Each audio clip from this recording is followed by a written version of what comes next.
एक बेटी लंबे समय से आंदोलन कर रही है और नौकरी नहीं न्याय चाहिए ये बात कह रही है। कितनी सच्चाई है मोदी जी के उन वादों में, ऐसे में जब वो एक नए कार्यक्रम में लगे हुए हैं? देखिए, मोदी जी ने आज तक जो वादे किए हैं देश की जनता से कोई भी पूरा नहीं किया।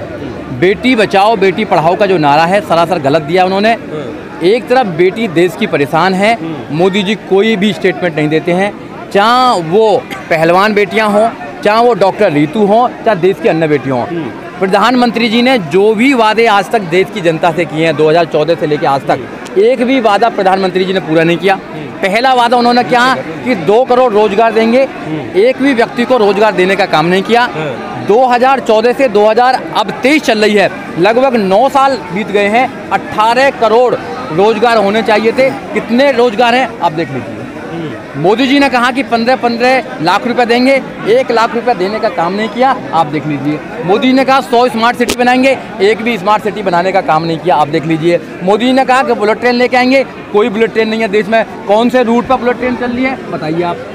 शाइनिंग इंडिया करेंगे, ये इंडिया करेंगे, कुछ नहीं करते हैं। उनकी करनी और कथनी में अंतर है। अभी जो राम राज्य स्थापित कर रहे हैं उसमें बराबरी का स्थान नहीं दिख रहा है क्या? ये संविधान न्याय का स्थान नहीं दिख रहा। देखिए, यहाँ संविधान का राज चलता है। ये देश संविधान से चलता है।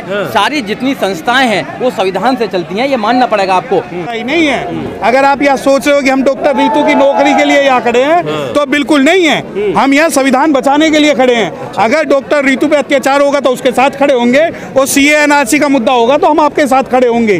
परंतु अगर आप ये कहते हैं कि हम यहाँ पर हैं सिर्फ नौकरी नहीं न्याय चाहिए, तो नहीं। We don't want decision, we want justice, and justice as per the morality and the direction of the Constitution of India।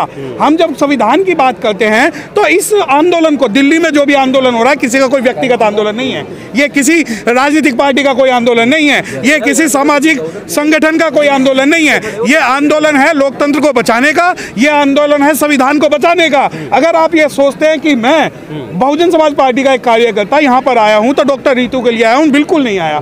अगर यहाँ पर लोकतंत्र की हत्या होगी, समाज की हत्या होगी, तो हम यहाँ भी मिलेंगे, कोर्ट में भी मिलेंगे, सड़कों पर भी मिलेंगे, पार्लियामेंट में भी मिलेंगे, और जहाँ कहोगे आप वहाँ मिलेंगे। पर वकील साहब, जिस तरह से आपने कहा कि हमें जो है सिर्फ एक न्याय का मामला नहीं है, बहुत सारे केस एक के बाद एक होते रहे हैं। रोहित वेमुला हुआ, पायल तड़वी, अभी ये मामला चल रहा है। लेकिन वहीं दूसरी तरफ आप देखें तो प्रधानमंत्री के नारे अलग है, लेकिन उनके काम जो है वो लगातार। देखिए, अभी आपने एक नारा पूछा था कि बेटी बचाओ बेटी पढ़ाओ, तो जिसमें मेरे भाई सुधीर सम्राट ने कहा मैं नारे का समर्थन, ये नारा जो है गलत है।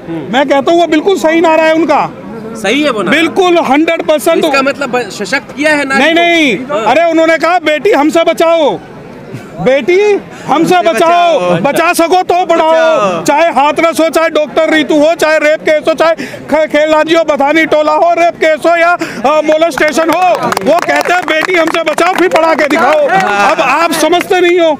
अब उसने जिस प्रकार विनाश का नाम विकास रख दिया और मीडिया कहने लगी विकास है विकास है, अरे भैया उसने विनाश का नाम विकास रखा हुआ है। तो उसी प्रकार जब वो कहते हैं बेटी बचाओ और बेटी पढ़ाओ, तो नारे का सही मीन्स है कि बेटी हमसे बचाओ और बचा सको तो पढ़ा के दिखाओ। तो आप नहीं समझते ये बात। लेकिन जब यहाँ बात आती है कि आंदोलन की और महिलाओं की और उनके कहनी की और कथनी की, देखिए इस भारत के अंदर अगर सबसे बुरा कुछ है तो वो लोकतंत्र के साथ खिलवाड़ करना है, जो कि वर्तमान सरकारें कर रही है। ममता झंडा फहरा को विराजमान करने से क्या देश में शिक्षा की व्यवस्था हो गई? क्या जो गरीब हैं, जो दलित हैं, जो शोषित पीड़ित हैं, क्या उनके घर में राशन पहुंच रहा है? क्या उनके यहाँ बच्चों की पढ़ाई लिखाई अच्छी हो रही है? क्या उनकी चिकित्सा की व्यवस्था हो रही है? किस चीज़ की व्यवस्था हो रही है? अगर राम आ गया इस देश में तो इस देश में खुशहाली होनी चाहिए। मीडिया कह रही है राम मंदिर चाहिए, शिक्षा की और हॉस्पिटल की जरूरत नहीं पड़ेगी। पहले नेताओं को ऐसा करना चाहिए ना, उदाहरण देना चाहिए।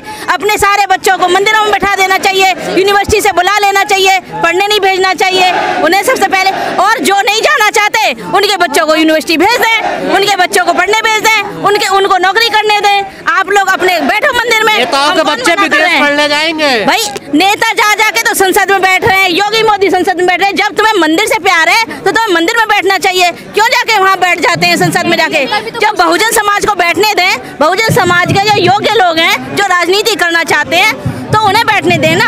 जो मंदिर में बैठना चाहते हैं, कोई पुजारी के भक्त हैं, भगवान के भक्त हैं, तो हम मंदिर में क्यों नहीं बैठे? वो लोग शिक्षा चाहिए, मंदिर चाहिए, हमें शिक्षा चाहिए, स्वास्थ्य चाहिए, रोजगार चाहिए, चिकित्सा चाहिए, अपने बच्चों की उन्नति चाहिए। हमें कोई जरूरत नहीं है राम की, क्योंकि अगर भगवान है तो वो हमारे दिल में है। हम इस देश को बुद्ध की जरूरत है, राम की जरूरत नहीं है, क्योंकि राम ने शंभु ऋषि की हत्या की थी, उसके हाथ में तीर तलवार है।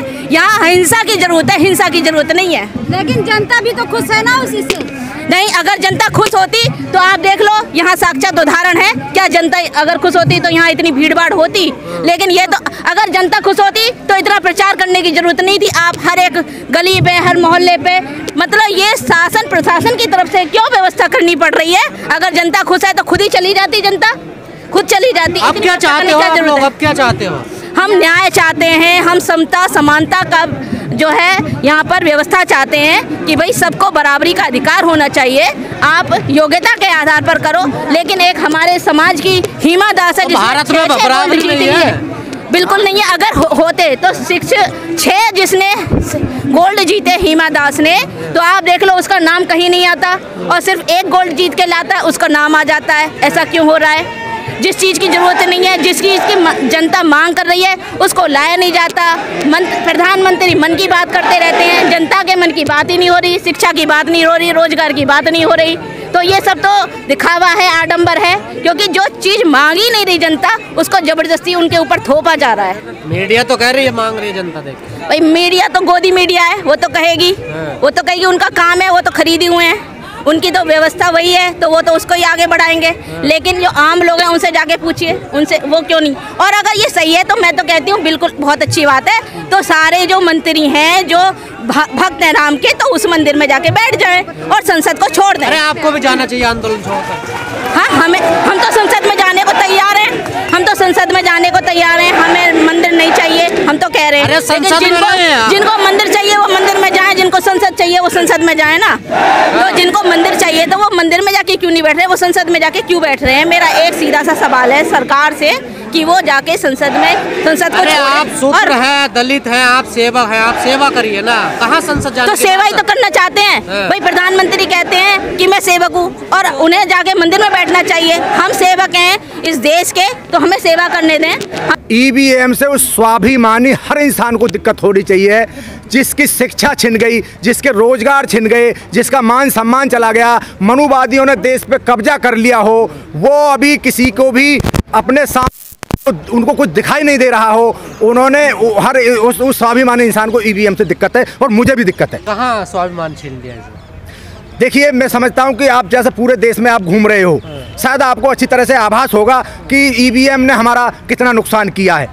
जब हम पूरी शक्ति के साथ वोट देते हैं तब तो पूरा माहौल हमारे फेवर में जाता है, और जिस समय चुनावों की गिनती होकर सामने रिजल्ट आता है तो नतीजा उन मनुवादी पार्टियों के फेवर में चला जाता है। हमारा बहुजन समाज, गलतफहमी होती है ना आप लोगों को कि माहौल हमारे पक्ष में। गलतफहमी थी, अब गलतफहमी दूर हो गई है, इसलिए हम ईवीएम को बैन कराने की बात करते हैं और सरेआम करते हैं। और जब तक 2024 के चुनाव से पहले जितना भी हम संघर्ष कर सकते हैं, जितनी भी लड़ाई लड़ सकते हैं, ईवीएम को बंद कराने के लिए हम अपनी लड़ाई लड़ेंगे, मजबूती के साथ लड़ेंगे। अरे रामलला विराजमान हो रहे हैं, उधर जाइए, इधर ईवीएम पे लगे पड़े हैं। देखिए, जो रामलला को लेके आए हैं वो मनुवादियों का एक भ्रम था। रामलला कहीं गए थे क्या? पंडाल में थे। रामलला कहाँ गए थे?